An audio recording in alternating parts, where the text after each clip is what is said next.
Okay, so let's look at type 2 improper integrals. And type 2 improper integrals are a little trickier to spot because what we're looking for is discontinuities in the function. With the type 1s, we could see there's an infinity in the limit of integration, and it's easy. In the type 2, it's our responsibility to make sure that we know where the function is continuous and where it's discontinuous. So what we're going to say is the following. We've got some function f. We're looking at it on a region, say, a, and then there's a vertical asymptote at b. So the function never quite gets there. I can still write down what it means for a function to have something like an area between a and b, but it has to account for the fact that this is going up forever. So I'm going to define it the same way I defined the type 1 integrals, except now I have to be careful because I got to use one-sided limits to do it. This particular setup would look like this.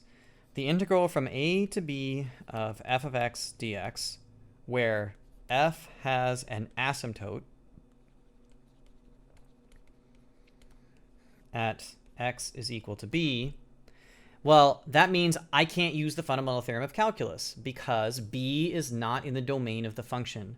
And that means I have to rewrite this as the limit as t goes to b from the right-hand side. Remember, what we're doing here is we're creeping into the asymptote from the right of the integral from a to t of f of t dt, as long as 1, the integral from a to t of f of t dt exists for all t between a and b, not including b, and 2, the limit exists. If both of those things are true, we say this integral is convergent and it's equal to the limit. Now let's consider the case where we have an asymptote at a, and we're going to have to approach from the right-hand side now. So we're going to come into a, but we're going to come in from the right-hand side, so we get closer and closer and closer to a from the right. I'll point out that I switched this in the previous slide, and so I've corrected that mistake. The way that you write the limit down is on which side of a you're coming in from. If you come in from the positive side, towards positive infinity, you write limit a plus, because that means you're coming in from the right. If you're approaching b and you're moving in from this side, you're coming in from the left, and I should have written limit b minus, which is what it says now. Okay, so if I want to do an asymptote where I'm coming in from the other side, I have to rewrite this as a limit because this is not a proper integral because of the asymptote here, and that means I can't use the fundamental theorem of calculus. This is the limit as t approaches a from the right-hand side of the integral from t to b of f of x dx. The reason we have to have one-sidedness here is that I can't take limits through an asymptote. That doesn't make any sense. Again, 1, if the integral from t to b of f of x dx exists for all t that is strictly between a and b, not including a, so anything between b and a, but not including a, and 2, the limit exists. If both of those conditions hold, we say the integral is convergent, and its value is equal to whatever the limit is. Just like in the case with infinite integrals, we could also write down a two-sided asymptotic question. So I could have something like a graph where maybe I've got a function that has an asymptote like this, and I could say, well, here's a and here's b, and I want to know the area that falls under here if that is a quantity that makes sense. Here we have to be careful because these are the hardest to identify when you're working on a problem, but the process of defining it is exactly the same.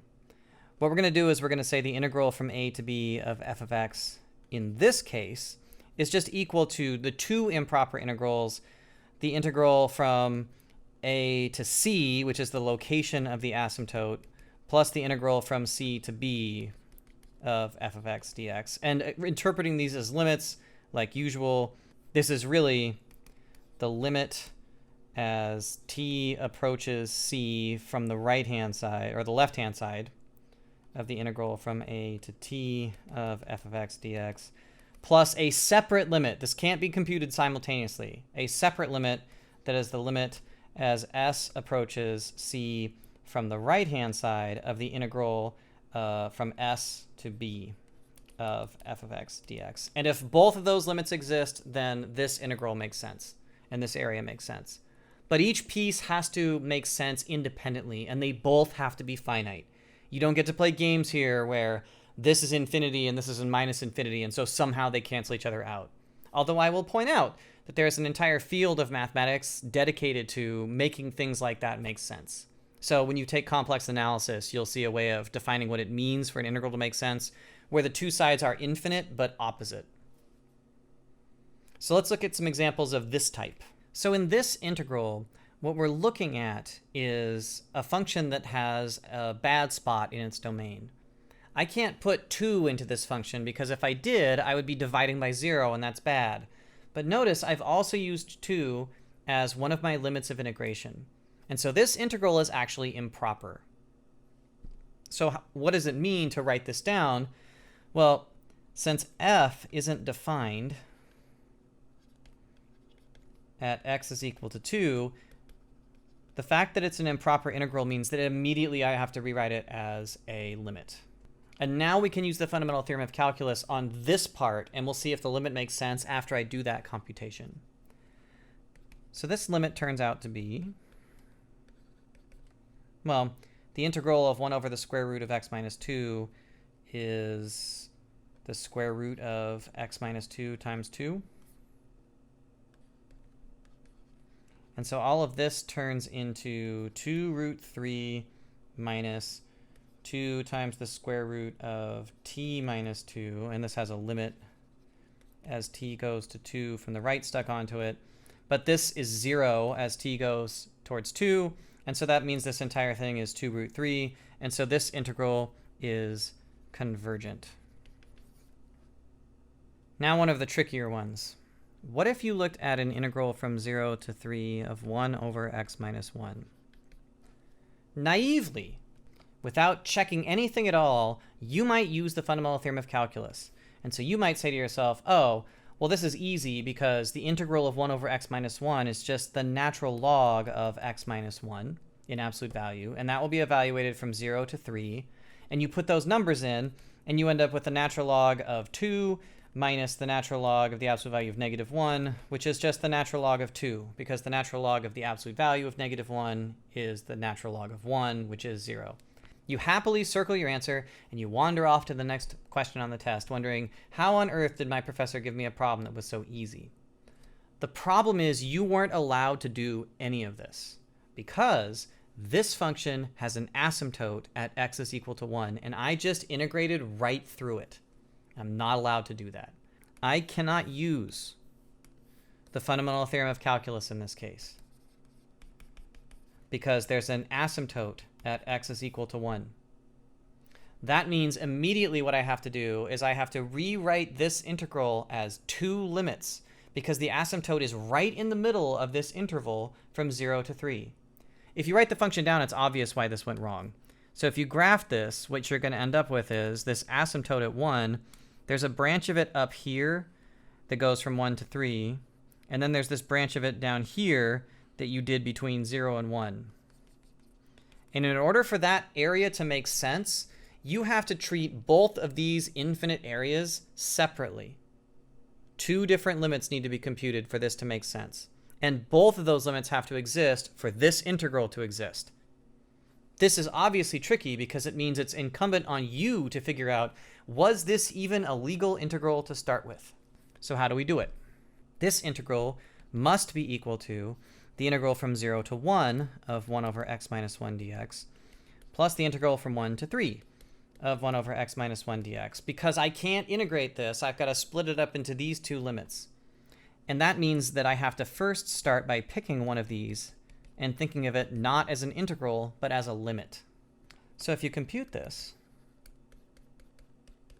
what you end up with is the natural log of x minus 1 evaluated from 0 to t, but that turns into the natural log of the absolute value of t minus 1 minus the 0 that comes from the natural log of 1. But that limit, when I apply the limit as t goes to 1, this whole thing turns into a natural log of 0 And the natural log of 0 is negative infinity.